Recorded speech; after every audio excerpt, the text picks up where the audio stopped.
Hi friends, இன்றைக்கி Pandian store பார்க்குறதுக்கு முன்னாடி சேனலை சப்ஸ்கிரைப் பண்ணிக்கங்க, வீடியோ லைக் பண்ணிக்கங்க. வாங்க வீடியோக்குள்ளே போகலாம். என்ன நடக்குதுன்னு பார்த்தீங்கன்னா, ஒரு வழியாக அரசிக்கு கல்யாணம் முடிய போகுங்க. மாப்பிள்ளையை விசாரிக்க ஆரம்பிச்சிட்டாங்க. செந்தில் ஒரு பக்கம், நம்ம கதிர் ஒரு பக்கம், சரவணன் ஒரு பக்கம், அவங்க மாமா ஒரு பக்கம், எல்லாரும் ஆளுக்கு ஒரு பக்கமாக விசாரிக்கிறாங்க. அங்கிட்டு போக அந்த பையன் கார்த்தி அங்கிட்டு போகையில் வரையில் எல்லாத்திட்டையுமே என்ன செய்கிறாங்க, எது செய்கிறாங்க, நல்லவனா கெட்டவனான்னு சொல்லி கேட்டு விசாரிச்சுக்கிட்டு இருக்காங்க. அப்புறம் பார்த்திங்கன்னா, பாண்டியன் கடைக்கு நம்ம வீணா போயிருக்காங்க. போய் வியாபாரம்லாம் பார்க்குறாங்க.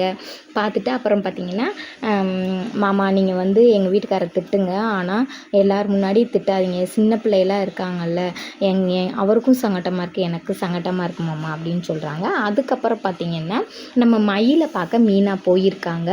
மீனாவுக்கு இப்போ பார்த்திங்கன்னா, மயிலுக்கு பார்த்திங்கன்னா வயிறுலாம் பெருசாகிருச்சு, பிள்ளையும் பெருசாக போகுது. நாளைக்கு வேறு கோர்ட்டில் ஏரிங் வந்திருக்கு. அதுக்கு ஃபோன் பண்ணி சொல்கிறாங்க, மயிலோட மூஞ்சியை அப்படியே மாறிடுது. என்னக்கா ஃபோன் வந்தோடனே ஃபேஸ் கட்டே மாறிடுச்சு அப்படின்னு சொல்லி கேட்குறாங்க. எனக்கு நாளைக்கு கோர்ட்டில் ஏரிங்ப்பா, அதனால தான் அப்படின்னு சொல்கிறாங்க. என்னக்கா சொல்கிறீங்க அம்மா, மாமா என்ன சொல்ல போகிறாருன்னு தெரியலை, நானும் என்ன சொல்ல போகிறேன்னு தெரியலை, ஒரு வழியாக இழுத்துக்கிட்டு இருந்த கேஸ் ஒரு வழிக்கு வரப்போகுது மீனா அப்படின்னு சொல்லி சொல்கிறாங்க. அப்புறம் பார்த்திங்கன்னா, இங்கிட்டு வந்து நாடகம் முடிஞ்சுச்சு.